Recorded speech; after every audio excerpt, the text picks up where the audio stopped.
रहो। Home ministry की cyber crime unit Indian cyber crime coordination centre यानी कि I4C ने हाल ही में एक एडवाइजरी जारी की है। I4C ने लोगों को सलाह दी है कि किसी सरकारी ऑफिस से ईमेल में ई नोटिस जैसा कुछ आए तो वो सतर्क हो जाएं। ईमेल पर भरोसा करने से पहले उसमें दर्ज अधिकारी के नाम की विश्वसनीयता को जांच लें और संबंधित विभाग को कॉल करके पूछताछ करें। इस तरह के ईमेल भेजने वाला कोई साइबर ठग हो सकता है। इस तरह की साइबर ठगी तेजी से बढ़ रही है क्योंकि लोग इनकम टैक्स रिटर्न फाइल कर रहे हैं। इनकम टैक्स से जुड़ी कई तरह की ठगी का शिकार लोगों को बनाया जा रहा है, इसलिए इनके बारे में जानना बेहद जरूरी है। ये समझना भी जरूरी है कि इनसे कैसे बचा जाए। सबसे पहले बात ITR रिफंड के नाम पर हो रही ठगी की।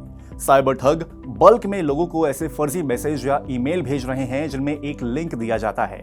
इस मैसेज या ईमेल में कहा जाता है कि लिंक इनकम टैक्स डिपार्टमेंट का है, इस पर क्लिक करें और ITR रिफंड पाने के लिए अपने बैंक अकाउंट की डिटेल्स वेरीफाई करें। जब आप लिंक पर क्लिक करेंगे तो income tax e filing page जैसा ही एक पेज खुलता है। इस पेज पर आपसे इनकम टैक्स रिफंड क्लेम करने के लिए पर्सनल डिटेल्स डालने के लिए कहा जाएगा। पर्सनल डिटेल्स जैसे कि आपका पूरा नाम, PAN card details, Aadhaar number, bank account details, ATM card pin वगैरह। डिटेल्स डालने के बाद वेब पेज आपसे एक ऐप इंस्टॉल करने के लिए कहता है। इंस्टॉल होने के बाद ऐप डिवाइस एडमिनिस्ट्रेशन राइट्स और कई दूसरे एक्सेस की परमिशन मांगता है। जैसे ही आपने ये परमिशन दी और फिर कुछ ही मिनटों में आपका बैंक अकाउंट खाली हो गया। इसी तरह इनकम टैक्स डिपार्टमेंट से होने का दावा करते हुए फेक ईमेल भी भेजे जाते हैं। इनमें इनकम टैक्स फाइलिंग से जुड़ी बातें लिखी होती हैं। आपको लगेगा कि ये तो आपके फायदे की बात कर रहा है, लेकिन इन मेल्स में मैलिशियस फाइल्स अटैच होती हैं। इन पर जैसे ही आप क्लिक करते हैं ये डाउनलोड होने लगती हैं। इसके बाद ये आपके ऑपरेटिंग सिस्टम का एक्सेस ले लेती हैं और फिर आपके पर्सनल डेटा और दूसरी जानकारी चुरा लेती हैं। ऐसी ही एक और ठगी हो रही है जिसमें इनकम टैक्स डिपार्टमेंट से ईमेल या SMS आने का दावा किया जाता है। इसमें लिखा आता है कि आपने अपना आधार और पैन लिंक नहीं कराया तो क्या दिक्कतें आएंगी। ये भी कहा जाता है कि आपका बैंक अकाउंट ब्लॉक कर दिया जाएगा और आधार और पैन को लिंक करने के लिए उनकी जानकारी अपडेट करें।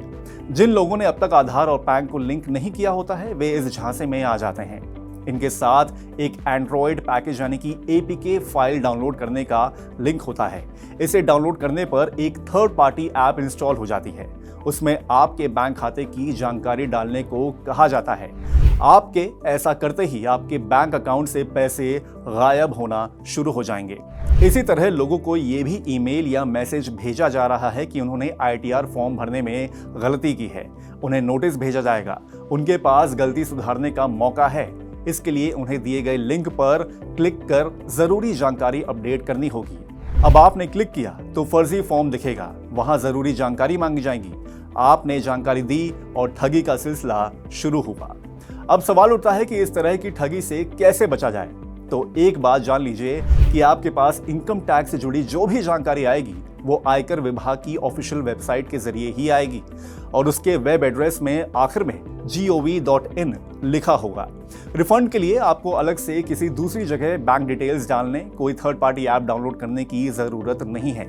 साथ ही ITR फाइल करना हो, पैन आधार को लिंक करना हो या ITR फाइल करने में आपने कोई गलती की है तो याद रखें ये तमाम काम, गलती सुधारने का काम आप आयकर विभाग की ऑफिशियल वेबसाइट पर ही कर सकते हैं।